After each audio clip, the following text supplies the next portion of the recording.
Aku nemu ini secara nggak sengaja. Dan jujur ya, makin aku baca, makin aku ngerasa, kok ini bisa disebut pernikahan? Pernikahan biasanya identik sama cinta, komitmen, dan masa depan. Tapi ternyata, ke semua budaya melihat pernikahan dengan cara yang sama.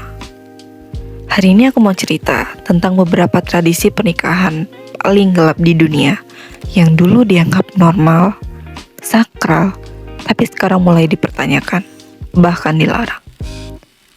Dan pas aku nemuin semua ini pertama kali, reaksiku cuma satu, diam. Aku kira beberapa di antaranya tuh cuma mitos, ternyata nyata. Di beberapa wilayah, ada tradisi pernikahan di mana seseorang yang masih hidup dinikahkan dengan orang yang sudah meninggal. Dalam budaya tertentu, ini dipercaya bisa menenangkan arwah dan mencegah kesialan menimpa keluarga. Tapi yang bikin aku berhenti baca sebentar adalah satu detail kecil. Kalau yang hidup adalah perempuan, dia sering dianggap sudah menikah seumur hidup. Artinya, dia nggak boleh menikah lagi, nggak boleh membangun hidup baru. Dan semuanya dibungkus kata adat. Lalu aku lanjut baca dan nemu hal lain yang bikin aku mikir lama. Di beberapa komunitas tradisional, pernikahan paksa pernah dianggap hal yang wajar. Bukan karena cinta, tapi karena menjaga kehormatan keluarga. Anak perempuan bisa dinikahkan di usia yang sangat muda. Dan penolakan bukan dianggap keberani, tapi memalukan keluarga.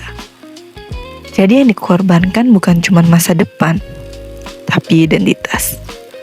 Aku sempat mikir, ini kan masa lalu.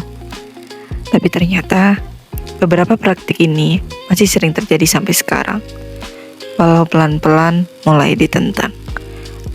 Aku juga nemu tradisi pernikah di mana calon pengantin harus menjalani ritual fisik yang menyakitkan.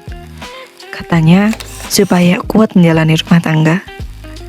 Awalnya aku kira ini semua simbolis, ternyata enggak.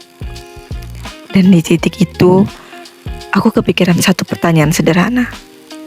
Kalau sebuah pernikahan dimulai dengan rasa sakit, itu fondasi atau peringatan? Semakin aku baca, aku nemu konsep lain yang bikin dadaku agak sesak. Di beberapa budaya lama, pernikahan pernah dipakai sebagai cara menembus kesalahan keluarga. Kalau ada konflik adat, hutang, atau aib tertentu, anak perempuan bisa dijadikan jalan keluar. Bukan ditanya siap atau enggak, tapi dianggap kewajiban.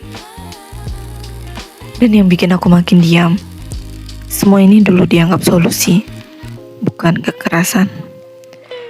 Ada juga pernikahan yang setelah dijalani gak menyediakan jalan keluar. Di beberapa komunitas tertutup, perceraian dianggap aib besar. Bukan cuma ditolak keluarga, tapi dikucilkan lingkungan.